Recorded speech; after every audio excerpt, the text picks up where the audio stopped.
नमस्कार दोस्तों, कैसे हैं आप लोग। उम्मीद करता हूँ अच्छे और शानदार होंगे। स्वागत है आप सभी का दिशा स्टडी अड्डा में और आज की इस क्लास में। दोस्तों, आप लोगों को बताना चाहूँगा कि काफ़ी सारे दिनों से क्लास नहीं आ पाई है, तो उसके लिए मैं माफ़ी चाहूँगा। और आज से आप लोगों को क्लास डेली मिलती रहेगी इसी टाइम पर। ठीक, कुछ टेक्निकल इशू आ गए थे, इस वजह से क्लास अपलोड नहीं हो पा रही थी, लेकिन अब आपको डेली क्लास मिलेगी इसी टाइम पर। तो आप लोग, जितने लोग थे पुराने लोग, सारे जुड़ जाइए और क्लास को डेली देखते रहिए। ठीक, और आज से आपको डेली क्लास मिलेगी इसी टाइम पर, शानदार प्रश्नों के साथ में। ठीक, तो चलिए शुरू करते हैं। पहला प्रश्न है कि जून 2026 में शुरू होने वाले आईसीसी महिला टी20 विश्व कप टूर्नामेंट की मेजबानी कौन सा देश कर रहा है, तय कर रहा है। इंग्लैंड और वेल्स। ठीक है, तो चलिए समझते हैं इसके बारे में। आईसीसी महिला टी20 विश्व कप 2026 महिला क्रिकेट का यह कौन सा संस्करण होगा, तो यह 10वां संस्करण होगा। ठीक, याद रखना है, यह 10वां संस्करण है। यह टूर्नामेंट जो है वो 12 जून 2026 से 5 जुलाई 2026 तक इंग्लैंड और वेल्स में आयोजित किया जा रहा है। ठीक है, पहली बार इस प्रतियोगिता में 12 टीमें भाग ले रही हैं, जिससे यह अब तक का सबसे बड़ा महिला टी20 विश्व कप बन गया है। यह आप लोगों को याद रखना है। ठीक है, इंग्लैंड ने इससे पहले 2009 में महिला विश्व कप टी20 विश्व कप आयोजित किया था और उसी वर्ष यह खिताब जीता भी था। ठीक है, कुल टीमें रहेंगी 12 और कुल मैच रहेंगे 33। तो जो मैं बता रहा हूँ दोस्तों, इसको याद रखना आप लोग। ठीक है, सेमीफाइनल जो होगा वो 30 जून और 2 जुलाई को होगा। फाइनल जो इसका है वो होगा 5 जुलाई 2026 को। ठीक है, डिफेंडिंग चैंपियन जो है वो है न्यूजीलैंड। ठीक है, ये आप लोगों को याद रखना है। ग्रुप ए में है Australia, India, south Africa, Pakistan, Bangladesh और नीदरलैंड। और ग्रुप बी में है England, New Zealand, West Indies, Sri Lanka, Ireland और स्कॉटलैंड। ठीक है, दोनों ग्रुप में 6 टीमें हैं, ये आप लोगों को याद रखना है। ठीक है,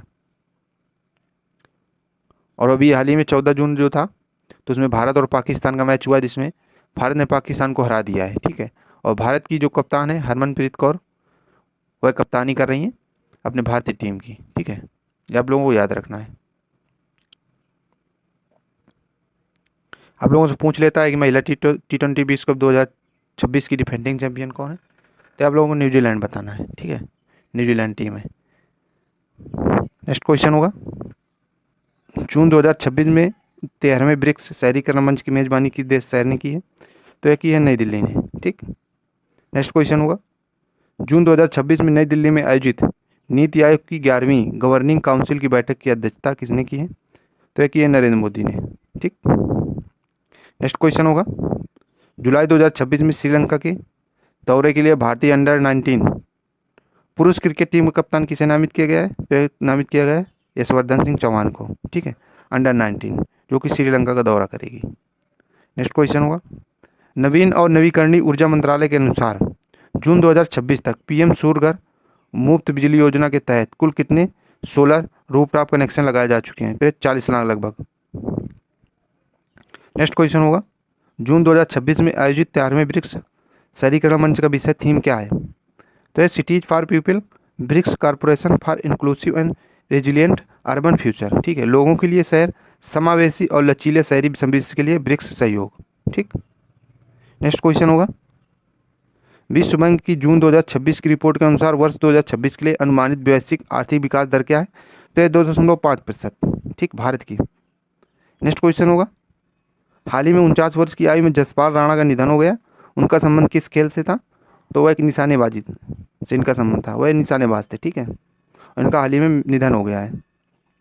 नेक्स्ट क्वेश्चन होगा, हाल ही में खबरों में रहा किन्नर सानी वन्यजीव अभ्यारण्य किस राज्य में स्थित है, तो स्थित है तेलंगाना में। ठीक, नेक्स्ट क्वेश्चन होगा, गर्भधारण पूर्व और प्रसव पूर्व निदान तकनीक पीसीपी एनडीटी अधिनियम किस वर्ष पारित किया गया था, तो पारित किया गया था 1994। पीसीपी एनडीटी अधिनियम क्या है, चलिए समझते हैं इसके बारे में दोस्तों। तो पीसीपी एनडीटी यानी pre conception and pre natal diagnostic technique.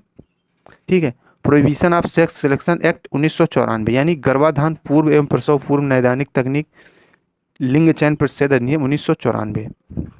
इस अधिनियम का मुख्य उद्देश्य है कि कन्या भ्रूण हत्या को रोकना और भ्रूण के लिए लिंग निर्धारण पर रोक लगाना है। यानी कि जन्म के पहले आप बच्चे का मेल या फीमेल का पता नहीं लगा पाएंगे। ठीक है, ये प्रतिषेध है। ठीक है, लिंग चयन को प्रतिबंधित करना अल्ट्रासाउंड इन तकनीकों के दुरुपयोग को रोकना। ठीक है, इसलिए यह एक्ट लाया गया था। ठीक है, इसमें यदि आप ऐसा अपराध करते हैं तो 3 वर्ष तक कारावास और 10,000 तक जुर्माना है। ठीक है, यदि आप ये पुनः अपराध करते हैं तो इसमें 5 वर्ष तक का कारावास आपको हो सकता है और इससे और अधिक जुर्माना आपको लगाया जा सकता है। ठीक है, तो पीसीपी एनडीटी अधिनियम का मुख्य उद्देश्य है कि भ्रूण लिंग निर्धारण एवं कन्या भ्रूण हत्या पर रोक लगाना। ठीक है, ये आप लोगों को याद रखना है।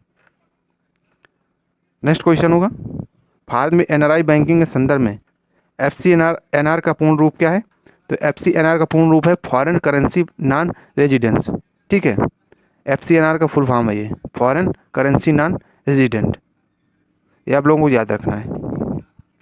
तो आज की ये क्लास दोस्तों कैसी लगी कमेंट करके ज़रूर बताएं, और क्लास आप लोग डेली लेते रहिए, अब क्लास आपको डेली मिलती रहेगी। ठीक है, उससे आप निश्चिंत हो जाइए, आज से आप लोगों को क्लास डेली मिलेगी इसी टाइम पर। ठीक।